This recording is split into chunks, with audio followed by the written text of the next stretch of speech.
Hello and welcome. It's nice to see a bunch of people sitting in the seats. I'm thrilled that people are able to join us virtually as well.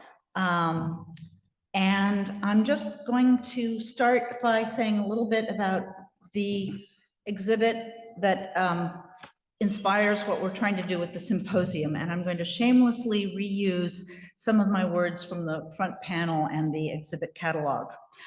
Sewn objects surround us, though we seldom spare them or the skills and processes that made them or the people who did so a moment's thought. They clothe us from birth, cover our day and night, furnish our living spaces, line our coffins. For over 40,000 humans have sewn by hand, and for a mere 180 by machine. Until recently, in most cultures, virtually every woman knew how to sew. Surviving textiles and tools speak of the ways in which generations of mostly women passed on material knowledge of materials and tools, techniques and skills. So this exhibition and this symposium examine the role sewing played in American women's lives in the 18th through early 20th centuries.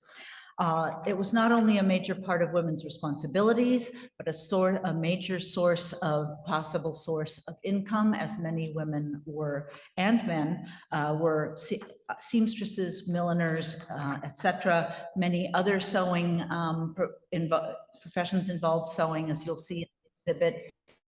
The man's suit, you'll see cases with examples of things that you wouldn't think of as being sewing, but wallets and books and other things involved sewing. So men were doing sewing as well.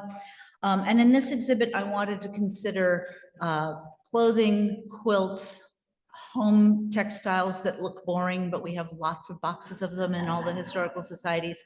But these were intrinsic parts of women's lives. And the embroidery, the people who love the samplers and the embroidery don't always spend a lot of time looking at the things women made after their schoolgirl years. Quilt fans spend a lot of time on quilts, and they might not think about the other sewing women did. I think that if you look at all the sewing women had to do to keep the household going, then you can doubly appreciate the beautiful things they chose to do, the fancy work, which doesn't just mean elaborate, but it means what is their fancy, what is their choice, what is their whim, well, how do they choose to spend their time sewing?